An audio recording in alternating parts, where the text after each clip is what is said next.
You're listening to dialectradio.co.uk, your local community radio run by volunteers. Log on to our website at dialectradio.co.uk to find out more.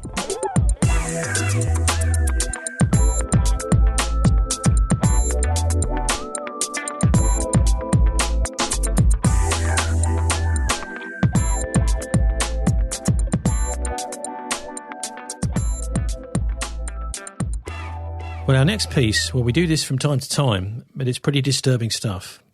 There's a child sexual abuse VI paedophile inquiry going on here in Britain. The only thing is it seems to have been sabotaged. 4 different chair people, none of whom look as if they're actually able to do the job. And we're joined in a minute by 2 very brave women who went through horrific abuse as children, but they're about to tell their story. So anyone of a sensitive disposition, and particularly children, you may wish to switch off now. Right, well, I'm joined now by Sam Hill and Jenny Grace. Hi, Sam and Jenny. Welcome to Dialect. Hi, Tony. Sam, you've been on here before talking about sexual abuse as a youngster. Just remind us what that was all about. Well, I started to go to an elite neighbourhood when my grandparents moved there, and it was full of doctors who were friends of my abuser. And what part of the country?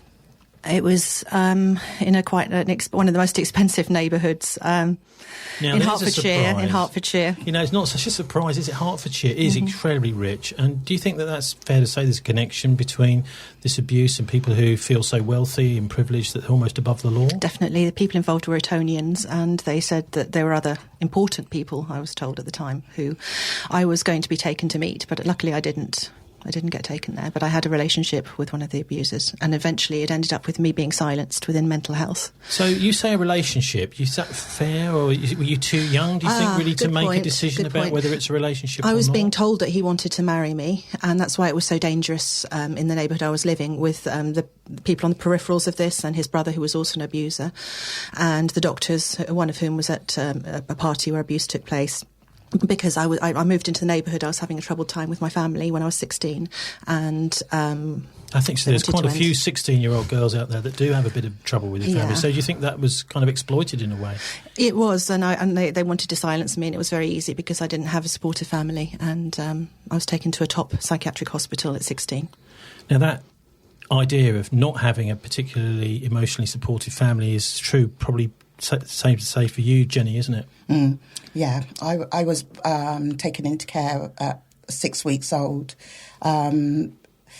My foster family were very wealthy. I was fostered in a very wealthy part of Buckinghamshire, again, in a farming village where, sadly, me and my sister were the only black children at that time, so we were really alienated first of all as soon as we came, really. Okay, so you say your sister, is this a foster sister kind? It is my half sister. Okay. And my foster family only fostered children of different ethnic backgrounds. So and your sister was actually a half sister, a real half sister. Yeah. So they both come from one same parent. Yeah. Okay. So what was life like for you there? I mean, you know, and certainly from a very early age, you won't be able to remember. But what are your first memories? I remember the first memory being taught how to peel vegetables by my foster father, who was an ex-army bloke, and getting it perfectly right. Every time I kind of like didn't get it right, I'd be kicked across the kitchen floor. Was there any comeback? I mean, you know, did you have any kind of somebody that came to check every once in a while to see if you were happy? Social services came every 6 months, and the house that we lived in, it was a 3-bedroom, sort of like small holding, where the lounge was the showroom. When anybody came to visit to check on us, the social services came into the lounge, nowhere else. The kitchen they loved animals, so we had dogs, cats, geese, chickens who were allowed to roam around the kitchen, and it was filled with feces. Obviously, there's some abuse along the line, but, I mean, did you have, you think, a reasonably happy childhood there? No. You just wanted to get out? You're so trained to believe that's all you're worth. I mean, when the abuse, I was about 5 or 6 when he started to sexually abuse me, and the reasons were because we were evil and he was sent to clean us. And you really believe that. So for us, it was like the world was like that. You know, first of all, going to school, we weren't accepted in the school because we were different. You know, parents were up in arms about us coming in, sitting with their children. You know, at first, my education, and that's what my files, you know, it took 10 years to get my social worker files. On those files, there's things like, we believe these children are being abused, but because of their long-term diagnosis of being acutely retarded, they will not give them any long-term effect in the home. So do you think that there was an element of, well, as black children in that white environment, rich white environment, that you're almost like a fish out of water, you're quite vulnerable anyway? I mean, surely the social services should have made doubly clear that you weren't being abused, for goodness sake. They knew. In my records, in my social worker records, they knew that we were being sexually abused. But because of our diagnosis, they said that there would be no long-term effect. I started to self-harm at the age of 9. I was sectioned at 11 and diagnosed with schizophrenia. I was on a geriatric ward. I don't know if anybody ever remembers this hospital, St John's in Stone, an old... It was a horrific hospital. I was 11 years old on a old people's ward because there was no room for me. So in a way, you've got a similar story to Sam, haven't you? The idea of as soon as you start actually kicking back against this sexual abuse as a youngster, you're classed as some kind of mental case. Yeah. And sadly, that goes with you for the rest of your life. I mean, you know, I've been from the age of 19, because I've got a daughter who, sadly, as a result of the abuse, I fell pregnant the first time when I was 10 years old and taken to this place, this house in, which I presume was London, because I'd been there before to parties and that, being abused. I was taken there and the baby was aborted.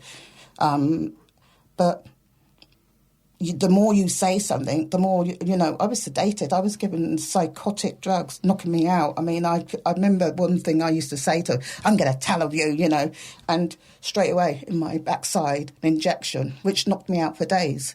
And, you know, your whole being is numb. You can't even lift yourself off the floor. It's like going for an exercise regime because you're just, you're there, but you're not. Your body's not attached to your mind. So you're just so... It's a horrible experience, and the drugs are, because you're not schizophrenic. The drugs they give you actually they bring on those psychotic episodes, you know, and so you give them more drugs to counteract those episodes. It sounds like a form of psychological torture, actually. And how old were you when that first started? I was given ECT at the age of 12 years old, which is, you know, electrical. Nobody explained to me. I was sectioned on a ward. I was, this is again St John's in Stone, taken down to the ward on this bed. I remember being wired up, looking at the nurses, begging them to tell me what was happening, not a clue, and coming round, and it literally felt like my head had been sucked in, you know, like a balloon deflated, and then all of a sudden, you know, it's slowly rising, and there's no... That in itself makes you feel like you're going to behave. Well, that's the sort of thing you might expect in warfare, maybe some kind of hideous torture by some despotic regime, but not to a 12-year-old child. Now, Sam, how does this echo with some of your experience? I heard Jenny speak at a White Flowers meeting in Parliament, and I was very keen to meet her again because I have seen so many psychiatric abuses like this and experienced them. I wrote about it in my book. We even discovered today we were at the same hospital in the 80s, late 80s, and we knew all the same people with same stories. Well, it's worth mentioning both your books, probably. Sam's is An Oath to Hell, published in 2008, and Jenny's under a pen name, which is... Maybe you better tell me. Harmony Brooks. Harmony Brooks was published in 2009. Title of your book, Jenny, is Nowhere to Belong. So, yeah, go back to your story. How is all this echoing with your experience, Sam? Well, the oppression, the loss of almost losing your soul, and but just being null for so long. everything was void and just being oppressed. And the moment you do start to come back, they, if you try to say that you don't have an illness, they'll say you have no insight. It really is a control mechanism that they use on people to oppress. And I've met so many people with child abuse in the system had similar stories. So this is funded by the taxpayer. It's all part of the government. And it seems to me as if we hear about. Don't we, with the Olympics, we had the state-sponsored doping. Well, this sounds to me like state-sponsored child abuse. And it's a lot to do with the children without a voice. There was a lot in where I grew up, which was in Princes Risborough, Buckinghamshire. There was a lot of children's homes, and we were ferried in a minibus back and forth. The children picked up from children's home and. Doped up either by drugs or drink to be sexually abused. And that was, part of, some of those drugs they gave us were very similar to the drugs we had in hospital. It was, for me to explain this now and then to explain it to someone else, it's just, you actually think you're going mad. So, people think you're going mad because it's just so, this is the UK, this wouldn't happen. But there's so many people out there that it's happened to and are too scared to come forward because... So what about naming some names of potentially people like doctors, people who you believe have sexually abused you in the past, places where this might have happened? Because, of course, we've got this child sexual abuse inquiry, the VI paedophile inquiry they call it, which is now on its fourth chairman, an absolute mess, actually. I think probably deliberate mess. Started off with Fiona Wolf as the chair, then we had Baroness Butler-Schloss as the chair, both of whom had connections to abusers and people who had been involved in the past in covering up that abuse, which is really not a very good way to start. But then we had Lyle Goddard from New Zealand, who mysteriously resigned without giving an explanation. And now we've got someone in charge of it called Alexis Jay. She was in charge of the child sex abuse inquiry in Rotherham, which was a very different sort of abuse, which was known about by the authorities, though, and went on for something like 12 years with thousands of children being abused in Rotherham. The most important thing to note about Alexis Jay's inquiry, who's now in charge of this national inquiry, is that not a single public official was made to resign, suffer, etc., apart from one, and that was the Police and Crime Commissioner, who wasn't even in post when this abuse was going on. So no police and no social workers at all have been prosecuted, persecuted, even sanctioned after her inquiry. So it doesn't give you maybe a lot of confidence in this VI paedophile inquiry. It doesn't give us a lot of confidence, and I'll be totally honest with you now. I'm not happy to name names because, first of all, I am fighting a case. It's taken me 30 years to get this far, and Well, this is what the solicitors always say, isn't it? Don't name names now because it might not go down very well in court, blah, blah, blah. I've been told I don't have a chance in court because I don't have a record of what they did to me at the hospital. There isn't a medical record of it, apparently. So that's been lost or burnt or whatever, along with lots of other things that seem to disappear. Records. Yeah. Note by note on every page. So, the thing is, without naming names, without naming places, you have with this mental hospital you were talking about, it's very difficult for, even without justice from the justice system, for people to put two and two together, isn't it? So. I think they naturally err on the side of the powerful. They don't want to break up the status quo and they keep vulnerable people vulnerable. I think that's what it's designed to do. For example, I'm still being found by people who want to shut me up. And, it's just me and my son. We've moved over 30 times just to, keep safe. And last week we felt that we were being followed. And the police came, and their attitude, because they saw in the notes that I had mental health problems, their attitude completely changed. They didn't want to help me. I was this crazy person where they just kind of patronised and pushed in the corner. And that's, whatever happens, our abusers have won because we are left with the labels. We are left with fighting for our rights to be free of the mental health labels, and that will follow that will be on our notes to the day we die. It's not just Britain this has been going on. It's worth pointing out it's 20 years now since the Dutroux affair in Belgium, with this guy, Dutroux, who was actually procuring young children for top politicians in Brussels. And there's a whole list of scores of young girls, mostly, some young boys too, who were initially, most of them, hypnotised by a magician and then handed over to this guy who would then put them in dungeons where they were sexually abused and then often murdered. And that was all going on. The first arrests were in August, and the biggest demonstration ever in Belgium was in September 1994, exactly 20 years ago, but hardly any talk about that at all. I mean, it does seem to me as if this subject is like we're living out on the South Sea Islands somewhere, and it's a taboo. If you talk about it, you're out. You're just simply not allowed to talk about it. So well done for coming to talk about it. If you'd just like to finish, both of you, with one message for the listeners, what would that be? First of all, you, Jenny.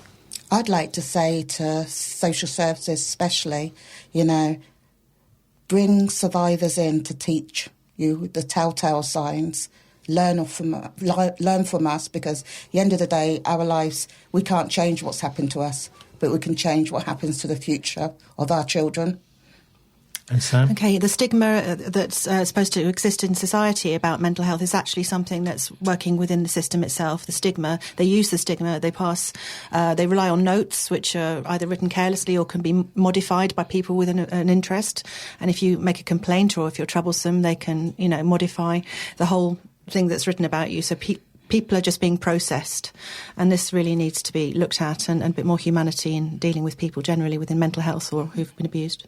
It does seem that there are serious problems with this official inquiry, and also a lot of doubts amongst some still about going to the police.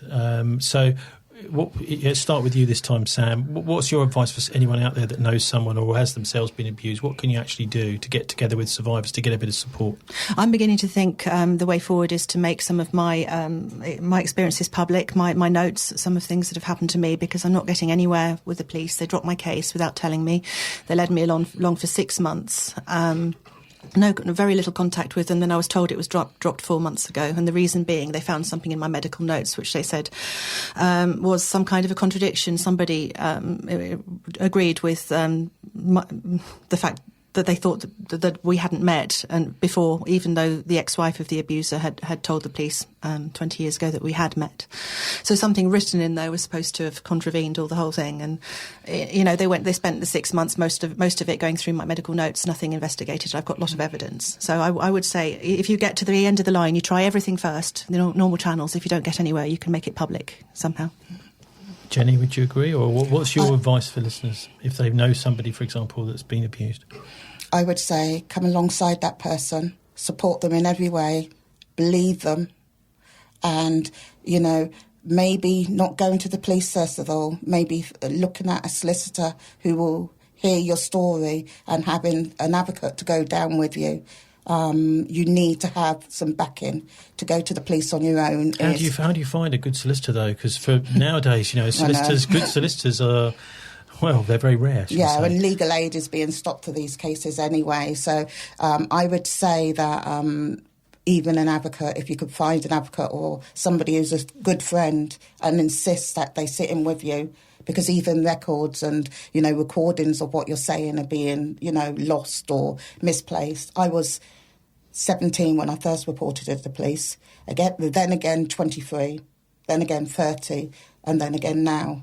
And all those times, there's no records of me going there, only in my social work notes. Same with me. So they lost one of my interviews. They said it couldn't find any record of it. In the police. Why are the police shredding this information? It's absolutely incredible. I think it's just too messy for people to deal with. People want to deal with things there and then and move on. And it seems, we keep coming across these stories in all different parts of the country, these same bad practice by the police. And I'm not saying this is necessarily by the officers or detectives who've interviewed you. Somebody in there is losing this stuff. What about survivors groups? There must be at least 2 or 3 which are where you can meet other people and just share your experience and get good advice. Jenny? I'm volunteer for Reflections UK, and we're trying to find our way and help and support people, but we also want to hear from people on how we can help. It was set up by Jenny Tomlin and Esther Baker, and You know, it's just early steps. Sometimes we just don't know how to help people because we need to be jointly singing from the same hymn sheet. And basically, I found going on Twitter was quite life-changing. First person I came in contact with was Teresa Cooper, because she had a similar experience with being drugged as a child and abuse cover-up. And she's done a lot of work with this. And she was very helpful. Ended up meeting her at a meeting in Hertford where we were trying to get members for the People's Tribunal, which was headed then by Michael Mansfield, QC. And I eventually got asked to join their group. But I found being on Twitter actually helpful. On Mondays, they have a talk by somebody called Shiny Blue Dress, where they talk about their experiences and generally network with people. I found it very useful. I wouldn't be here now if it wasn't for that. Okay. Can I just say something about the police? I'm actually, I went and did a talk with the police in Brixton. And, you know, Brixton has got a very bad reputation. But the police officer, the sergeant there, Birkland, he really wants to come alongside and help those who've been abused, and he wants to hear from survivors the best way of coming, to dealing with this. There's been some terrible mistakes made, but I think when someone says we're sorry, how can we make things okay? You've got to give them a chance, whether they're pleased with whatever, because that's what I would like done to me. The trouble is, of course, he's only a sergeant. What you need really is someone who's a chief constable or else a home secretary to take this whole thing But seriously. I think it's got to be baby steps, and it's got to be seen that sometimes it's got to be the smaller people, because the bigger, the people at the top aren't doing nothing. And, we got to start rattling some, we got to. Because that's the only way it's going to be moved forward, or it's just going to be squashed and hidden again. Well, one thing's for sure, this paedophile scandal inquiry seems to be going nowhere. So both of you, Sam Hill and Jenny Grace, thanks ever so much for joining us. And all those tips as well on Dialect.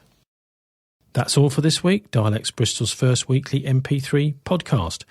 If you're online, you can subscribe to our emails or download the podcast from dialectradio.co.uk.